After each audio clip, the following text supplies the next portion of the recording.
Hi guys, my name is Taylor. Thank you so much for checking out my channel, and let's get into this video. As we all know, yesterday was the premiere of the PLL Season 7B. I have some things I'd like to say.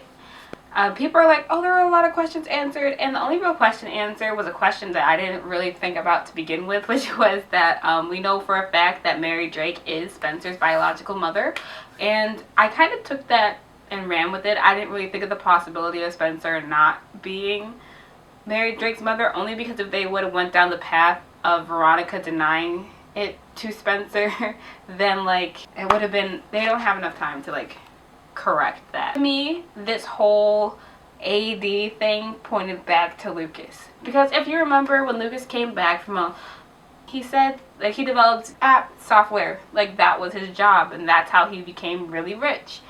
And all of a sudden they literally get a phone, like an iPhone, on a board game. Lucas developed game software, so to actually make a board game and then to put a phone on it just seems like it's screaming Lucas to me. But like, I don't want this to be like a Lucas themed video. I totally forgot that Allison was pregnant, to be completely honest. I really did.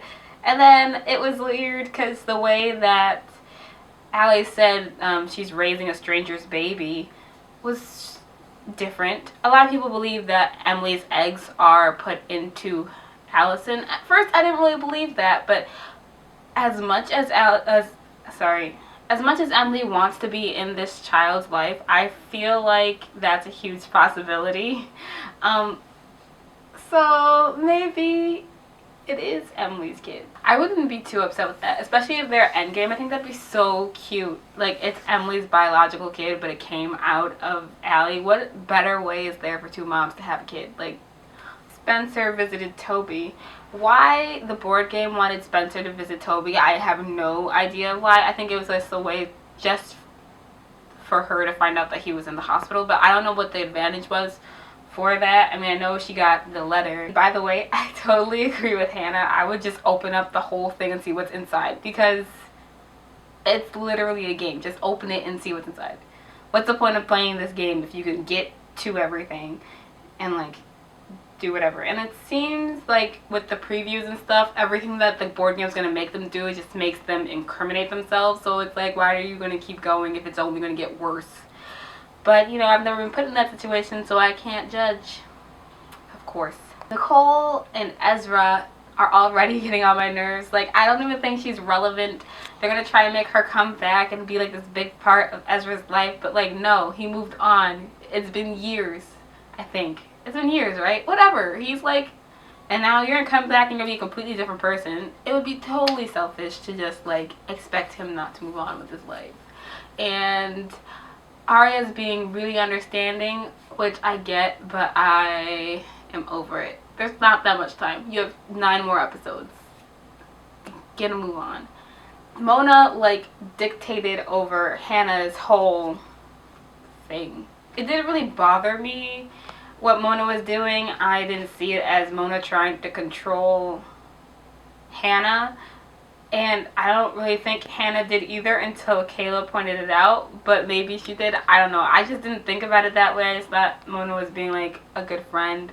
And then Hannah got mad, and she made it very clear that she was in charge. Like, that whole scene was like, I think it was like more than what we were supposed to think of it, because there was no plot advancing thing that came out of that. Okay, so they could have just left that scene at the Radley Hotel in the beginning, and she would have been in the exact same spot. Maybe she could have called Hannah, but like, hey, well, I want to wear one of your dresses in like real life and at this event thing, and then send me your @ name so I could tag you with all that other stuff.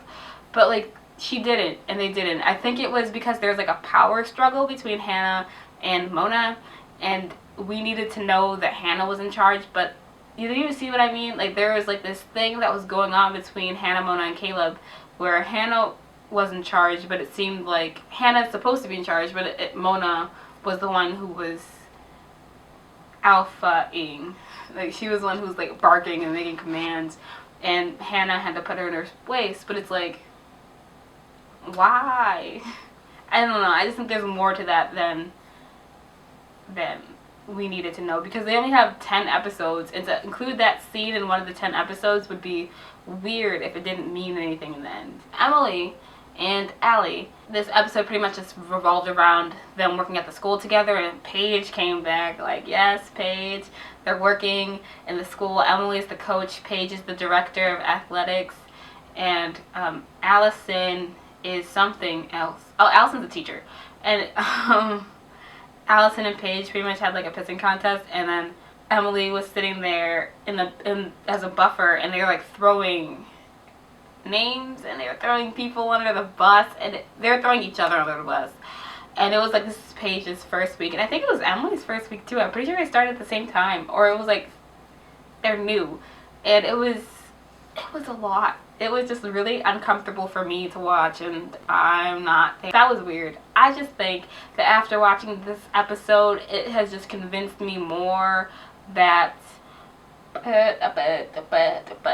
Lucas is definitely in on the AD thing. Even if he's not AD, he's definitely working with / for AD. Like, maybe AD asked him to make a board game or design the software for them, but like, I don't know, because it was really specific coding, so he would have to know something.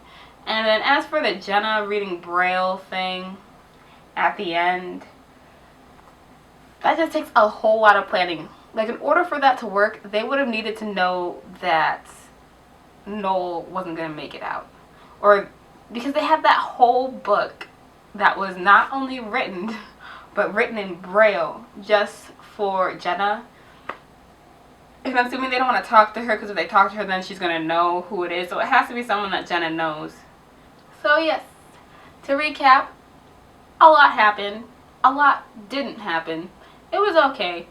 I'm not disappointed yet. And I definitely have Lucas on my AD list, which he was originally in before. If you watch my videos, then you know that my big PLL theory is that Hannah is kind of doing a Mean Girls thing where she's working with Mona and Lucas, and Caleb joined in later to become A. So this Lucas board game thing totally goes with my theory. Yeah. Okay. And so I guess I'll see you guys with another PLL video next week. Until then, bye.